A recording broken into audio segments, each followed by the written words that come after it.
هنا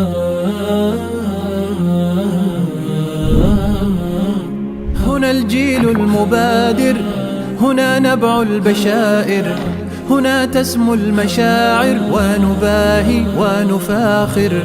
هنا الجيل المبادر। কোরআনের মধ্যে আল্লাহ তাআলা ইরশাদ করেছেন, ইন্নাল্লাহা ইয়া'মুরুকুম বিল আদলি ওয়াল ইহসান, যে আল্লাহ তাআলা তোমাদেরকে আদেশ করেন বিল আদলি, ইনসাফ এবং ন্যায় পরায়ণতা করার জন্য, ওয়াল ইহসান এবং সদাচরণ করার জন্য। ন্যায় পরায়ণতা এবং সদাচরণ এটা হচ্ছে একটা কমন বৈশিষ্ট্য যেটা একজন মুমিন ব্যক্তি তার ব্যক্তি জীবন থেকে শুরু করে তার পরিবার, সমাজ, রাষ্ট্র সকল ক্ষেত্রে প্রয়োগ করবে। বিশেষত রাষ্ট্র এবং সমাজ ব্যবস্থায় এই দুটি গুণ খুব বেশি দরকার। কোনো সমাজে যদি ন্যায় পরায়ণতা, ইনসাফ না থাকে, সেই রাষ্ট্র ব্যবস্থা টিকতে পারে না।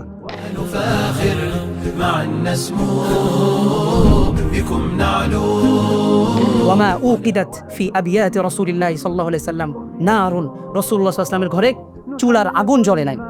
আপনি বুঝতে পারছেন, কল্পনা করছেন? আয়েশা রাদিয়াল্লাহু তাআলা আনহা রাসূল সাল্লাল্লাহু আলাইহি ওয়াসাল্লামকে প্রশ্ন করলেন, ইয়া রাসূলুল্লাহ, হাল আতা আলাইকা ইয়াউমুন কানা আশাদ্দা মিন ইয়াউমি উহুদ, উহুদের যুদ্ধের থেকেও আপনার উপরে কোনো কঠিন কোনো ঘটনা রয়েছে বা কঠিন কোনো মুহূর্ত রয়েছে? রাসূল সাল্লাল্লাহু আলাইহি ওয়াসাল্লাম তখন বললেন, যখন আমি তায়েফে গিয়েছিলাম এবং আমি যে আশা নিয়ে গিয়েছি, ফালান ইউজিবনি, তারা আমার ডাকে সাড়া দেয় নাই, ইসলাম গ্রহণ করেন নাই।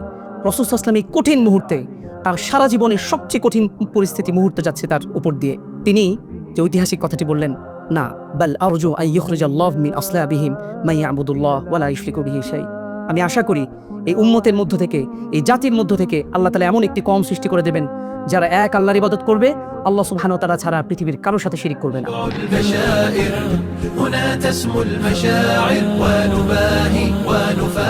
যদি ইসলামের মেকিং সেন্স অফ ইসলাম হয়, ইসলামিকলি চিন্তা করতে হয়, আপনার সিরাত অবশ্যই জানতে হবে।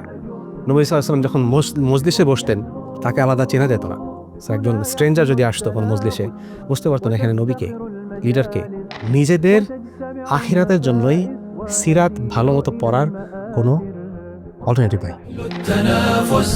وتفتخر المجالس وتجتمع النفائس ونسير إلى المآثر معا نبني بلا وهن لنسمو في ربى الوطن.